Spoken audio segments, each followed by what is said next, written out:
Hey everyone, I'm your host Cadence, and welcome back to another episode of Project Honesty, a podcast designed for young adults, by a young adult, to gain brutally honest, friend-like advice, as well as provide a platform for young adults to form opinions, color outside of the lines, take deep dives into current events, and most importantly, have fun. This is Project Honesty, navigating reality with real conversations and diverse opinions.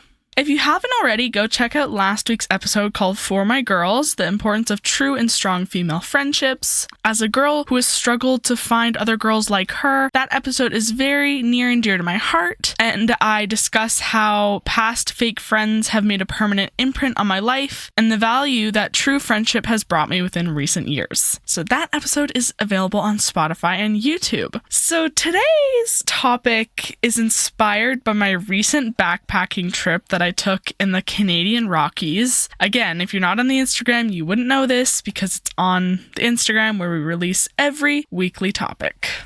This episode is kind of spontaneous. I switched around my posting schedule a little bit for this one. Today, we'll be talking about mental integrity and how mental fortitude and self-produced motivation is important to overcome obstacles in life. This is going to be a little bit of a shorter episode, but it's still very important to me. And it's honestly, this episode is going to be a little bit like an audio journal for this trip, but specifically like a certain part of this trip that inspired this episode. Mental fortitude is defined as kind of our mental toughness, our ability to handle adversity and challenges that we may face in life, and it's kind of the scale of our resilience as an individual. Mental fortitude is an important asset to have because the greater mental fortitude a person has, the easier it is when that person faces a challenge. So when researching kind of the definition of this, because I had a brief understanding of what that meant, but I definitely had to go more in depth with it. And throughout this research, I found a wheel. And this wheel is broken into 4 sections: control, commitment, confidence, and challenge. Each of these 4 sections is split into 2 separate things. I want to go through these sections and kind of explain what they mean. I'll also post this chart on the Instagram. Under the control section of this chart, it is split up into 2 things: life control and emotional control. Under life control, it kind of just means how do you value yourself and your worth, and it assesses the health and the control that you have of your life and your circumstances to achieve your personal success. Under emotional control, it's how you manage your emotions when under pressure, and then in that same situation, how you let your emotions control your actions and reactions. And so that's the control part of mental fortitude. The next part is commitment, and this is split up into achievement orientation and goal orientation. Achievement orientation is kind of your ability to accept challenges and accept the hard work that comes with challenges in order to reach personal or collective success. So the more willing you are to accept the hard things and the challenging things and the work that comes with it, that shows your commitment to life and projects in life. And in those moments, you can analyze your own mental strength. Under goal orientation, it talks about finding goals and finding those targets for achievement, not only for yourself, but for a collective, for a group, and really knowing and committing to one goal that serves an important role in your life. Under confidence, now confidence is my favorite section to talk about. It is split up into 2 things. You have risk orientation and learning orientation. So in risk orientation, it talks about how open and welcoming you are to challenges and change and experiences and opportunities that you have in life. And then it also discusses how and when you approach these moments with optimism and positivity, and the importance that optimism plays when you have a new opportunity or experience in life, and how those two are very interconnected when it comes to taking risks and the benefits of taking risks. And so that is closely related to learning orientation. And under learning orientation, it is how you draw knowledge from everything you face in life, including failures and obstacles. The more willing you are to accept failure and then learn from it and not dwell on the challenges that you face, you grow from them and then move towards a solution. So learning and risk orientation are very, very important to mental fortitude, especially because if you're not learning from a challenge or a failure or taking new opportunities in life, you're not really challenging yourself, but you're also not going to learn anything if you're not open to these challenges and changes.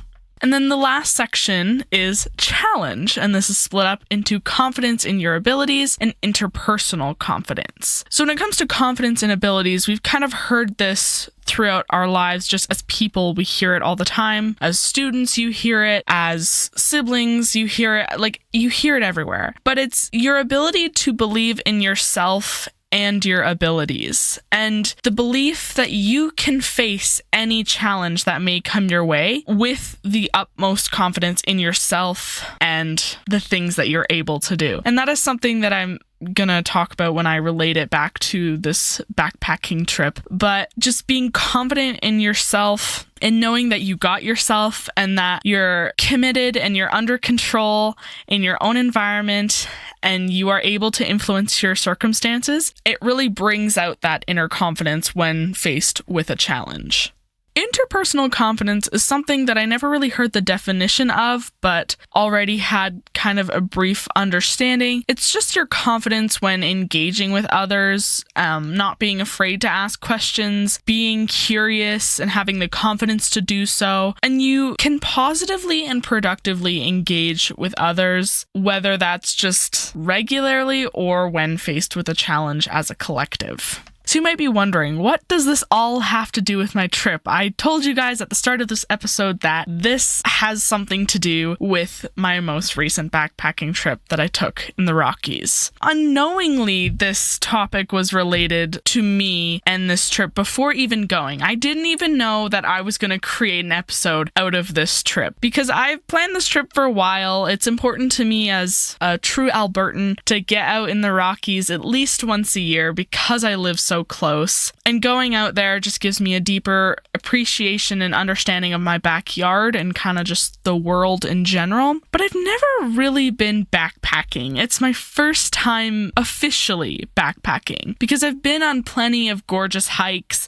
with just a day pack, so think like a 10-pound bag at most, with stuff like just your water, your lunch, sunscreen, things like that. But it's my first time carrying an almost 30-pound bag on my back and then hiking up a mountain. So going into it, I knew it was going to be somewhat of a challenge. But for me, at least, I love to give myself a challenge, and I choose to give myself challenges because I like to prove to myself that I can do so many great, hard, incredible things. And it's not to show anybody else anything. It's really a thing inside me where I like to prove to myself that I am stronger than I think I am. So backpacking was the perfect opportunity and challenge for myself. The trail that we took was around a 7-kilometer trail to get to camp. And on the way down, I noticed it more on the way down, but we were climbing at a pretty steady incline. The hike up to camp on the Sunday took us 4 hours. And that's not just 4 hours of straight hiking. We took a lot of breaks, not only take pictures, get water, eat some food. We just took breaks to give ourselves time to catch our breath, adjust our packs, things like that. We took a lot of these breaks before hiking the steeper parts of the trail because there were some parts that were like, whoa. It was a lot. And it was very, very beautiful. That trail is so incredible. I hope to be back at it one day. I'm definitely going to post, so along with the mental fortitude chart, I'll post a couple things from this trip because I just want you guys to see how beautiful it was. On this 7-kilometer trail, right before the end, about 1.6 kilometers before you get to camp, you hit a hill. This hill, or mountain, is very, very steep. Now, it's around 600 meters of really intense incline, and it's kind of known as the last push on this trail. It is hard to get yourself up it, especially with 30 extra pounds on your back. And so the three of us, my stepmom, my friend, and me, were like, okay, the last push, we got it. My friend, actually, he's a faster hiker than my stepmom and I, so he went before us, kind of leaving me and my stepmom together to climb this mountain. And she's a very outdoorsy girl, okay? She has done a lot more backpacking trips than I ever have. She's so good at making pace and really taking her time, and that is something that helped me out a lot during this trip, is she really advocates for herself and what she needs. And so if she needs to take a break, she's gonna take a break. So that was something that kind of helped me also, because sometimes I don't like to say when I need a break, but with her being there, it was a lot easier. And so during our way up this 600-meter incline, it was just me and her. She said something to me that really honestly inspired me for life, but also inspired this episode. It was something along the lines of, no matter how physically demanding a challenge is, it starts with mental strength and your own mental fortitude. Now, I didn't really know what that meant, so I definitely had to Google it once we got back in the car the next day. But I really needed her to say that during our last push, because at that moment, I got this instant boost of motivation within myself to just keep going. We didn't have to rush, we had all day, and so I just had to remind myself to take my time, but to keep on pushing. This climb was difficult and demanding, but I really needed to prove to myself that I could do it. And during this push, I would say she said that probably 250 meters into this incline, which doesn't seem like a lot, but when you're on that incline, it is a lot. I kind of just realized that I actually do have the mental strength to get myself up this mountain. No matter how long it takes, it starts with the mental. One of the jokes that me and her kept making on the way up that was like, we're gonna make this mountain our bitch. And we did, because we got up to the top of the mountain and then walked a kilometer of flat space to camp. And we had an excellent night. It was incredible. Overall, the takeaway from these two things, so learning about what mental fortitude even means and what it is, and then in relation to this trip, it really showed me that no matter the circumstances that you're faced with, your mental strength is the biggest component in any challenge.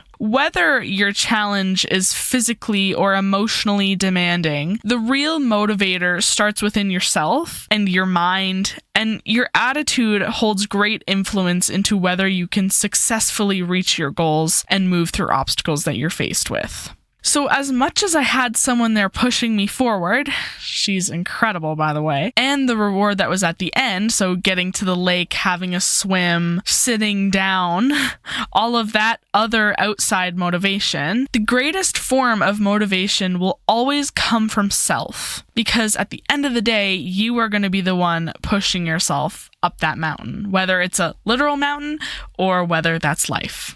Thank you so much for listening to another episode of Project Honesty. I know this was a little bit of a short one, but definitely wanted to make this an episode. You can find Project Honesty on Spotify at Project Honesty or on YouTube at Project_Honesty. And to keep up to date with new episodes, you can head over to Project Honesty's Instagram, which is at Project_Honesty24. We also have a TikTok, which is at Project.Honesty. And to help spread this podcast everywhere, tell a friend or share with family about Project Honesty, and you can direct them over to the Instagram, the TikTok, the Spotify, or the YouTube to help them learn more. Remember to subscribe, follow, and click the bell icon for updates when I post. And remember, the more listeners, the bigger the family.